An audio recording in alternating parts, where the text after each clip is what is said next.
आलोचना चक्रेर मंचोपविष्ट कूचबिहार कॉलेजेर संस्कृत विभागेर अध्यक्ष डॉक्टर अमलचंद्र राय, डॉक्टर पृथा राय पंडित, डॉक्टर विश्वजीत मंडल एवं ऑनलाइन माध्यमे आमादेर संगे जुक्त आছেন प्रोफेसर गोपाल चंद्र मिश्र, प्रोफेसर अरुण कुमार मंडल सरेर बक्तव्य आमरा एखुनी शुनलाम। विस्तारित सर बक्तव्य रेखेছেন, आमरा सबाई उपकृत হয়েছি। এই सभागारे उपस्थित डॉक्टर जयदीप मंडल, अभिजीत राय, श्रीमती प्रीति कर्मकार, श्रीमती अर्पिता दास, मानस बर्मन, दीपाली मन्ना आरो अन्यान्य जे शिक्षक शिक्षिका एवं सबसे बड़ो जादेर उद्देश्य এই सेमिनार आहूत হয়েছে प्रिय छात्र छात्रीरा। এই সেমিনারের বিষয়ে খুব চিন্তন করে সুচিন্তিত ভাবে রাখা হয়েছে দ্য যোগা ইম্পেরেটিভ, योगेर अनिवार्यता आवश्यकता, embracing its importance in the present day landscape। वर्तमान परिदृश्येर যোগের आलिंगन व ग्रहण দুটি পার্ট আছে। একটা যে যোগ কি সত্যি সত্যি দরকার আজকে সময়, এই প্রশ্নের উত্তরের প্রয়োজন নয়। মনে হচ্ছে যোগ তো দরকার আছে, ভারতবর্ষে তো প্রাচীন কাল থেকে যোগের পরম্পরা রয়েছে, আমরা যোগ করেছি। এখন তো গোটা বিশ্ব এই যোগের যে অনিবার্যতা স্বীকার্যতা আছে সেটাকে গ্রহণ করেছে। এখন দ্বিতীয় প্রশ্ন, দ্বিতীয় যে সেমিনারের বিষয়ে পার্ট, যে আজকে বর্তমান প্রেজেন্ট ডে ল্যান্ডস্কেপে যোগের কতটা ইম্পর্টেন্স আছে আর কিভাবে যোগকে আমরা গ্রহণ করব। সকাল থেকে এই আলোচনা চক্রের বিশিষ্ট বক্তারা নিজস্ব বক্তব্য রেখেছেন। প্রফেসর গোপাল চন্দ্র মিশ্র স্যারের বিস্তারিত যোগ দর্শনের সূত্র সহ কারিকা এবং বিবিধভাবে উনি ব্যাখ্যা করেছেন। ফলে আমি ওই দিকে না গিয়ে যোগের যে ব্যবহারিক পক্ষ, আমাদের দৈনন্দিন জীবনের আমরা যোগকে কিভাবে অঙ্গীকার করব, কিভাবে আনব, সেই দিকটা আমি কিছু আলোচনা করতে চাই। সকাল থেকে ছাত্রছাত্রীরা বসে আছে, এই ঘরের কিছু কনস্ট্রাকশন কারণে কিছু উষ্ণতাও বেশি, তোমাদের সমস্যাটা তো অবশ্য বুঝি আমরা, কিন্তু ধ্যান সহকারে যদি দুটো বিষয় দেখা হয়, বর্তমান যোগকে আলিঙ্গন করতে গেলে सबसे प्रथमे मनसा वाचा कर्मणा आंतरिक शुद्धिकरणের প্রয়োজন আছে। আমি যেটা বলতে চাইছি যে কথা মধ্যে বললাম আরেকটা, ব্যবহারের পালন সময়ে সিদ্ধান্তটা পাল্টে গেল। মনের মধ্যে চিন্তনের সময় আরেকটা চিন্তন ছিল, ব্যবহারের আরেকটা পরিণত হয়ে গেছে, তাতে যোগ সাধনা সম্ভব নয়। পতঞ্জলিকৃত যোগ দর্শনের প্রথম সূত্র, যেটা নিয়ে সকাল থেকে আলোচনা আমরা করছি এবং বিশিষ্ট বিদ্বান আমাদের শিক্ষক বক্তারা বিস্তারিতভাবে এই বিষয়ে বলেছেন যে যোগঃ চিত্তবৃত্তি নিরোধ।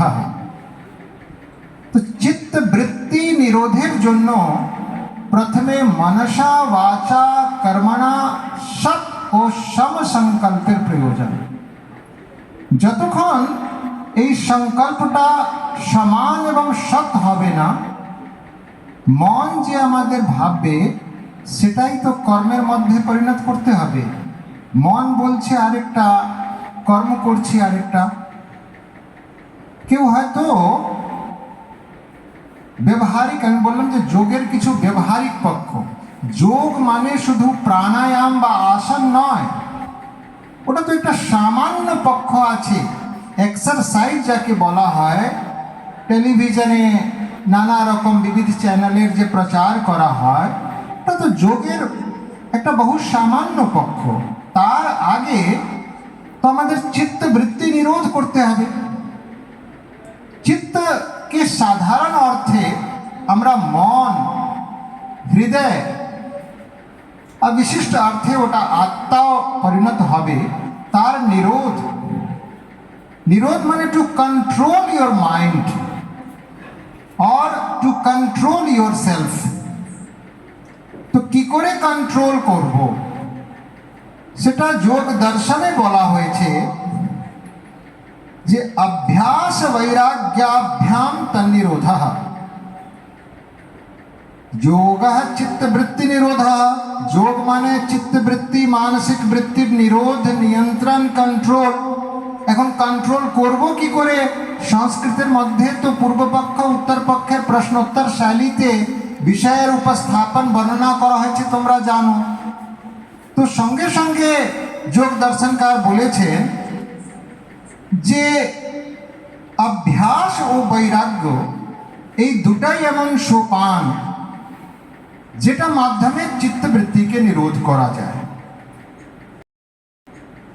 এখন আবার প্রশ্ন করছে ছাত্র, গুরুকুল পরম্পরাতে তো এগুলি বিষয়ে পাঠ করা হতো, তো গুরুকুলীয় পরম্পরাতে ছাত্রের স্বাভাবিক প্রশ্ন আসছে যে স্যার বা গুরুদেব, এই অভ্যাসটা কি করে করব, অভ্যাসের নাম কি?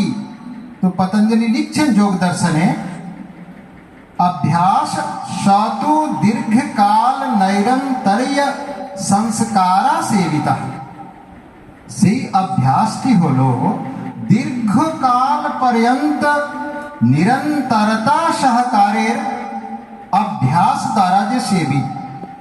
অর্থাৎ আজকে একদিন আমি অভ্যাস করলাম যোগের অথবা চিত্তবৃত্তি নিরোধের, আর কালকে ছেড়ে দিলাম, তারপরে ছেড়ে দিলাম, তাতে কোনো লাভ নেই। নিরন্তর ভাবে অভ্যাস করতে হবে।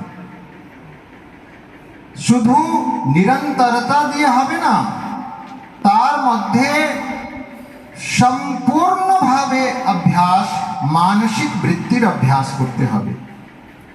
আর আরেকটা বিষয় ছিল যে অভ্যাস বৈরাগ্যাভ্যাম তন্নিরোধ। তো বৈরাগ্য, সাধারণ অর্থে বৈরাগ্যের মানেটা ছাত্রছাত্রী যে বোঝে যে বৈরাগ্য মানে এই সংসার থেকে কিছু আলাদা, সমস্ত যে কার্য ব্যাপার, ক্রিয়া ব্যাপার থেকে বিরত হয়ে যাওয়া নাকি বৈরাগ্য। বিশেষ অর্থে, বিশিষ্ট অর্থে বৈরাগ্য মানে তা নয়। বৈরাগ্য কি, ওর জন্য যোগ দর্শনে বলা হয়েছে তৎপরম পুরুষ খ্যাতের গুণ বৈতৃষ্ণ্যম। অর্থাৎ বৈরাগ্যটি হলো সেই পুরুষের জ্ঞান বল থেকে তৃষ্ণার অভাব। এক এক শব্দকে একটু মনোযোগ সঙ্গে নিতে হবে। আসলে সারা দিনের এই আলোচনাতে বসে বসে মনোযোগ সহকারে মনকে স্থির করার খুব কঠিন। চঞ্চলং তু মনঃ কৃষ্ণঃ প্রমাথি বলবদৃঢ়ম। মনটা নিয়ন্ত্রণে আসে না, ওটা না করলে এই যে গভীর বিষয় আছে সে গভীর বিষয় ঢুকবেই না। ফলে আমি ঠিক করেছি যে আমি 4-5টা সূত্র থেকে বেশি বলবোই না, কারণ কি বেশি বললেই ওভারফ্লো হয়ে যাবে, মাথার উপর দিয়ে যাবে। ফলে একটু ধরার চেষ্টা করো যে বৈরাগ্য হচ্ছে তৎপরম পুরুষ খ্যাতের গুণ বৈতৃষ্ণ্যাম।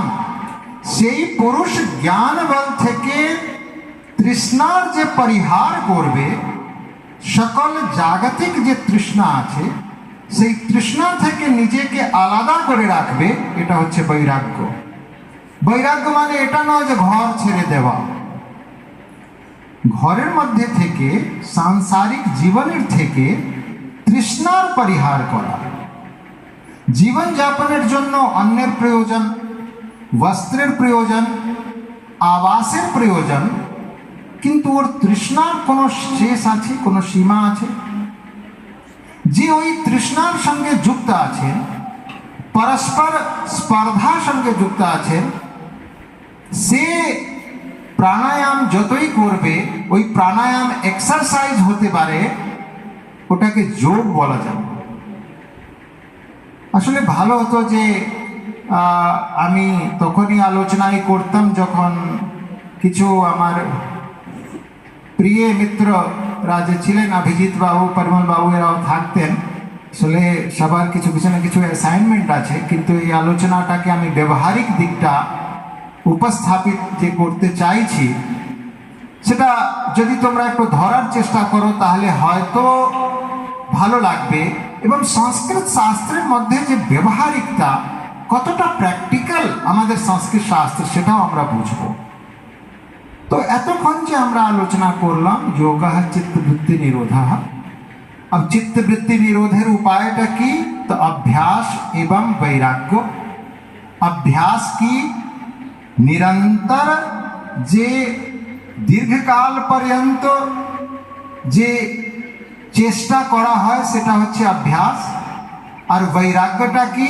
এই জাগতিক যে তৃষ্ণা আছে, বাসনা আছে, তার থেকে নিজেকে দূরে রাখা, এটা হচ্ছে বৈরাগ্য।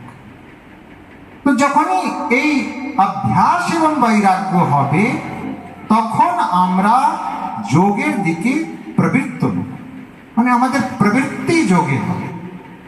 ওই যোগের প্রবৃত্তির মধ্যে তোমার প্রাণায়াম, প্রাণবায়ু নিয়ন্ত্রণও আছে। সংস্কৃতে বলা হয়েছে যে আয়ু, জন্মের সঙ্গে আয়ু নির্ধারিত হয়।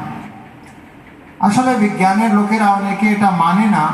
তার কারণ হচ্ছে যে সংস্কৃতের লোকেরা বিজ্ঞানের লোকের সামনে এটাকে প্রমাণিত ঠিক মতো করতে পারে, এই জন্য মানে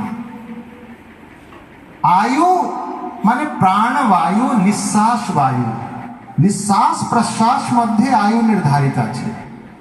তো যোগ মধ্যে যে ওই নিঃশ্বাসের ক্রিয়া যে বেশিক্ষণ করবে, তো স্বাভাবিক আছে যে সারা দিনের ওর নিঃশ্বাস প্রশ্বাস যতটা হবে তার থেকে ও নিয়ন্ত্রণ করেছে, নিরোধ করেছে। কম নিঃশ্বাস হলে আয়ুটা অটোমেটিক বাড়বে। এই যে বলা হয় যারা যোগী হয় তাদের আয়ুটা এমনি শতায়ু হয়। একজন ছিলেন করপাত্রী স্বামী, একজন উত্তর ভারতে ছিলেন দেবরাহা বাবা। এগুলি সবাই 100 থেকে বেশি বছর জীবিত ছিলেন। তার কারণ ছিল তার প্রাণবায়ুর উপর নিয়ন্ত্রণ ছিল, নিঃশ্বাসের উপর নিয়ন্ত্রণ ছিল। এবং বিহার, এই দুটার উপর প্রাণবায়ু নিক্ষেপ, নিঃশ্বাসটা অনেকটা নির্ভর করে।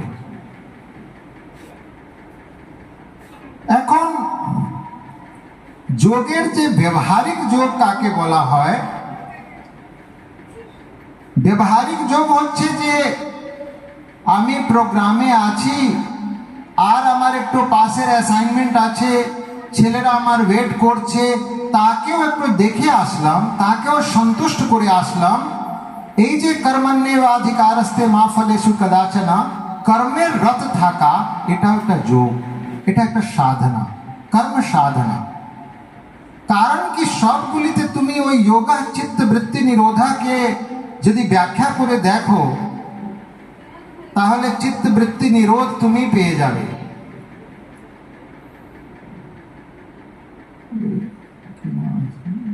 বিশ্বজিৎ, কিছু 10 মিনিট পরে করা যায় না? কি হয়েছে?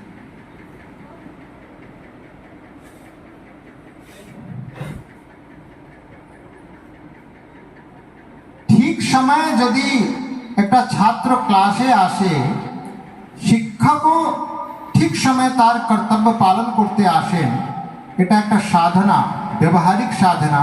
আর এটা চিত্তবৃত্তি নিরোধের প্রয়োজন আছে, নিরোধ ছাড়া হয় না। কোনো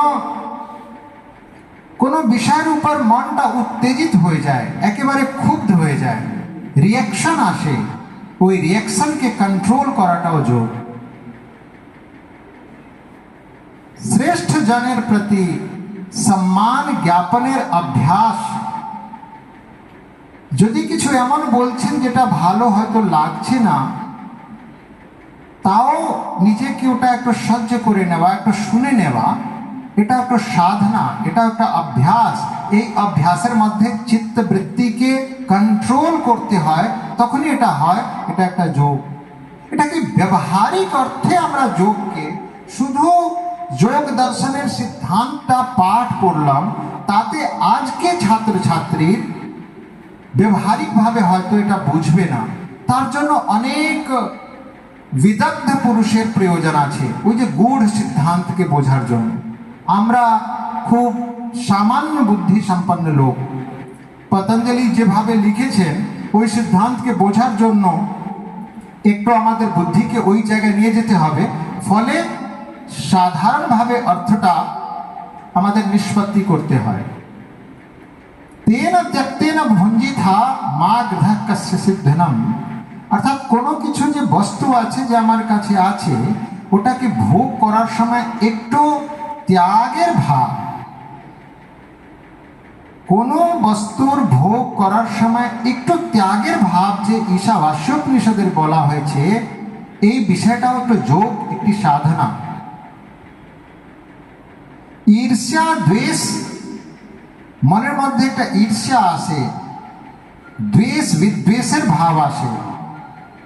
এই ঈর্ষা দ্বেষ থেকে মনকে কি করে একটু নিয়ন্ত্রণে রাখবো, এই নিয়ন্ত্রণ করব, এটা একটা যোগ সাধনা। অপরের উন্নতি দেখে মনের মধ্যে যে স্পর্ধা ভাব হয়, আর এই স্পর্ধা ভাবের মূলের সমাজের যে বহু অশান্তিকর বিষয় যে ঘটে, ওর কারণ হচ্ছে যে একে অপরকে দেখে যে নেগেটিভ একটা থিঙ্কিং আমাদের মাথার মধ্যে আসে, ওই স্পর্ধা থেকে দূরে থাকাটাও যোগ। অল্প সময়ের মধ্যে সব কিছু আমার হয়ে যায়। আমি 2-4 বছর মধ্যে এমন কিছু অর্জিত করতে চাই, যে অর্জিত করতে গেলে আমার বড় দাদাদের 20-25 বছর সময় লেগেছে, কিন্তু আমার এই 5 বছর মধ্যেই লাগবে। এই যে প্রবৃত্তি, এই প্রবৃত্তি থেকে নিজেকে দূরে রাখাটাই যোগ সাধনা।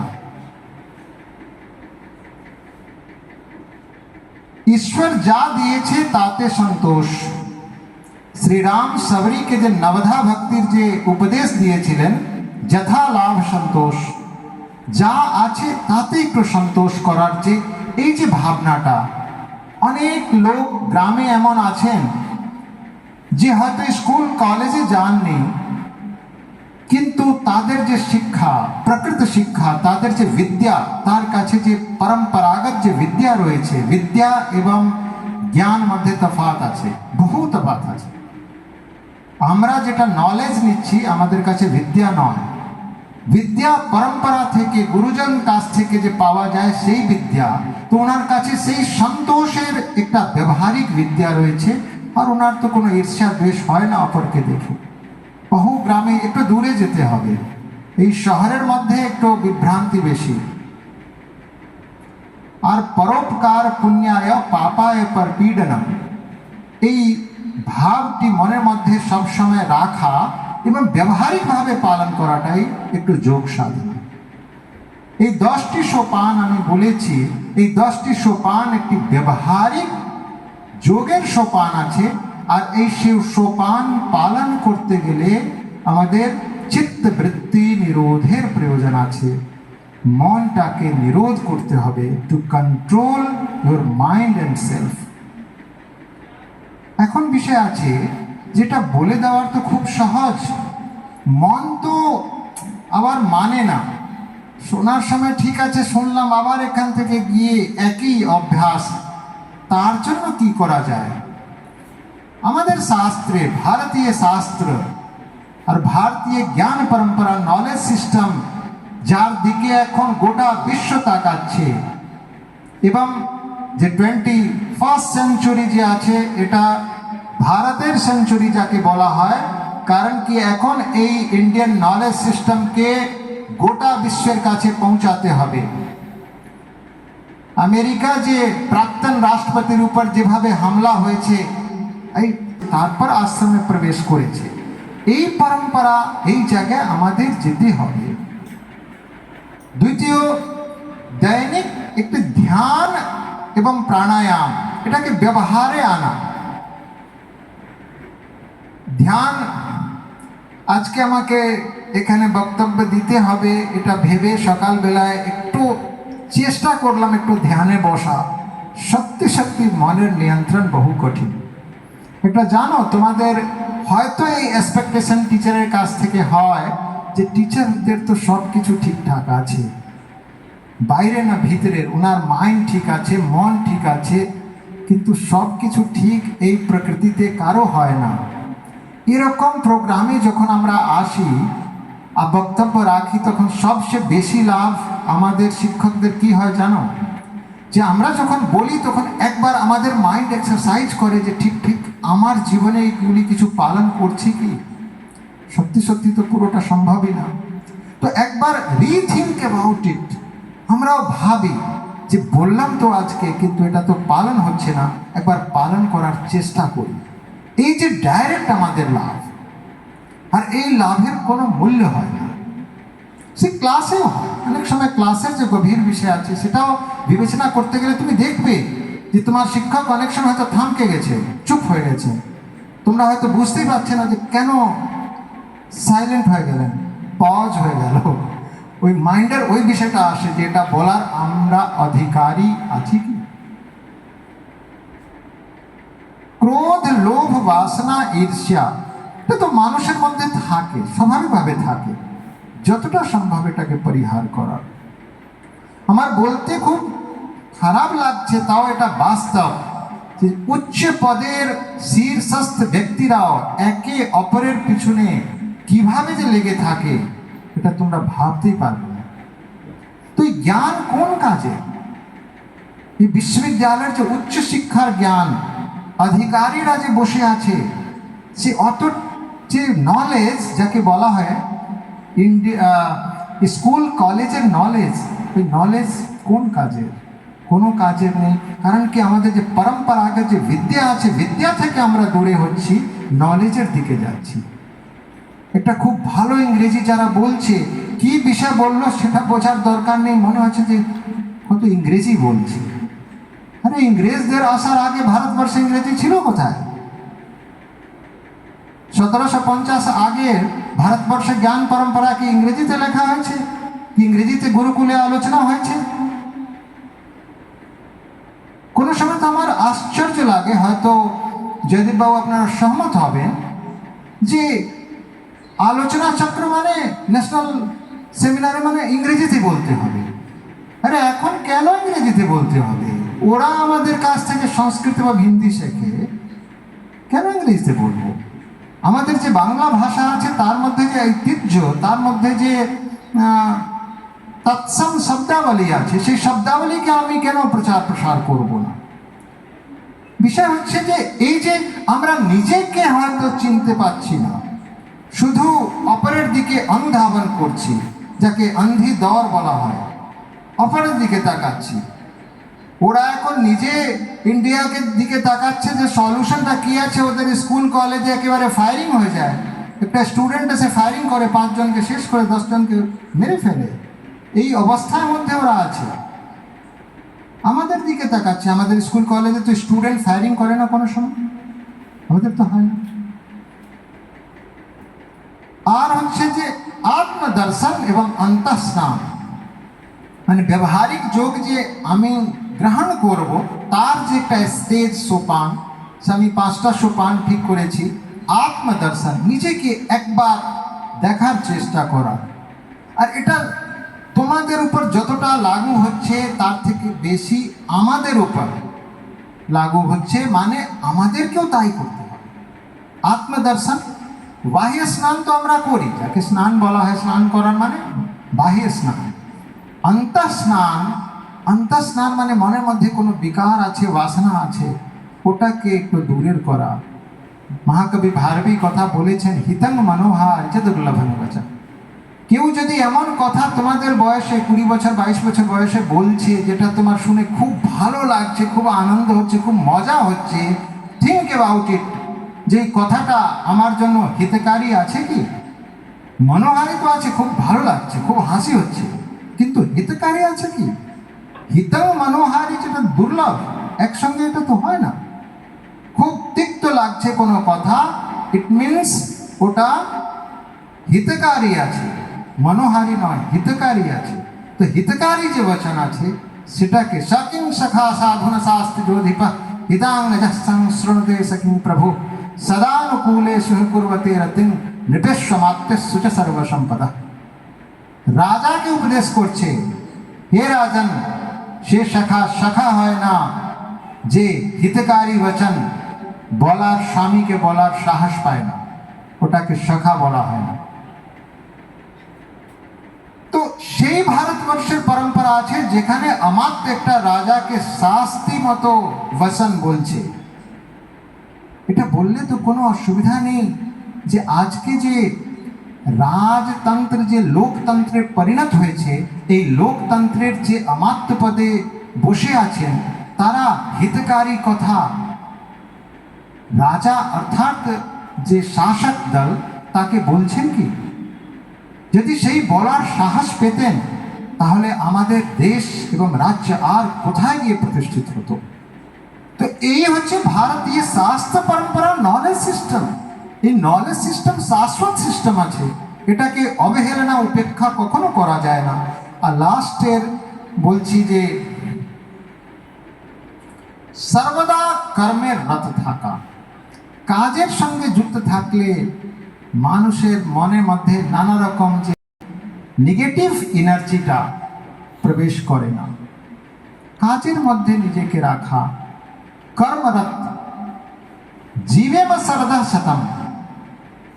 ईशोपनिषदे আছে कुर्वन्नेवेह कर्माणि जिजीविषे शतां क्षमा एवं कर्म नान्यथे तोस्ति ना कर्म लिप्यते नरः। কর্ম করে 100 বছর জীবন যাপন করে এই যে 100 বছর জীবন যাপন করার যে বাসনা, এই যে ইচ্ছা, সেই ইচ্ছা থাকবে, আছে আমাদের সকলের মনে, কিন্তু কর্মের রত থাকা, আমার যে কর্তব্য আছে সেই কর্তব্যে রত থাকা, এটাই যোগ, এটাই সাধনা। এই সাধনার পথে আমরা সাফল্য লাভ করব। অনেকক্ষণ আপনারা এই বক্তব্য আমার শুনেছেন এবং স্যাররা যে বলেছেন তাদের বক্তব্য শুনেছেন। সত্যি সত্যি গোপাল বাবু যে বলছিলেন তখন আমার মনের মধ্যে এই বাসনা হচ্ছিল যে যদি কোনো লং লিভ যদি পাওয়া যায় তাহলে ওনাদের কাছে গিয়ে এখনো আমাদের অনেক কিছু শেখা, অনেক কিছু জানার আছে। এই নলেজের যে জ্ঞানের প্রতি যে বাসনা যদি থাকতে হয় তাহলে জ্ঞানের জন্য বাসনা, ধন প্রাপ্তি দরকার আছে, সাধন আবশ্যক আছে, কিন্তু সাধনের জন্য ব্যগ্র হওয়াটা ঠিক নয়। কর্মের রত থাকা, দেখবে ঠিক সময়ে এক এক সময়ে ওই সাধনার পথে মানুষ যাবে। তুমি তোমার শিক্ষকের সঙ্গে কথা বলে দেখো যে শিক্ষক কিভাবে সংঘর্ষ করেছে। যে কোনো তোমার টিচার আছেন তার সঙ্গে কথা বলে দেখো যে 25 বছর আগে তারা কিভাবে স্ট্রাগল করেছেন। এক সময় প্রতিষ্ঠা হবে, যার যেটা প্রারব্ধ কর্ম আছে সেই কর্ম অনুসারে প্রতিষ্ঠিত হব। তার জন্য ব্যগ্র হবার নাই, নিজের কর্মের রত থাকা, এটাই মনে হচ্ছে যোগ, এটাই সাধনা। এটা যদি আমরা কিছুটা যদি আজকে ভাবি আর এখান থেকে নিয়ে যাই তাহলে আইসিপিআর যে এই প্রোগ্রাম করার জন্য কুচবিহার কলেজকে যে দিয়েছে, অর্থ প্রদান করেছে এবং সমস্ত যে কলেজের শিক্ষক শিক্ষিকা যেভাবে এই প্রোগ্রামকে সাফল্যের জন্য লেগে আছে, সে মনে হচ্ছে তখনই আমাদের প্রোগ্রাম সফল হবে। এটুকু বলে আমি আমার বক্তব্য শেষ করছি। ধন্যবাদ।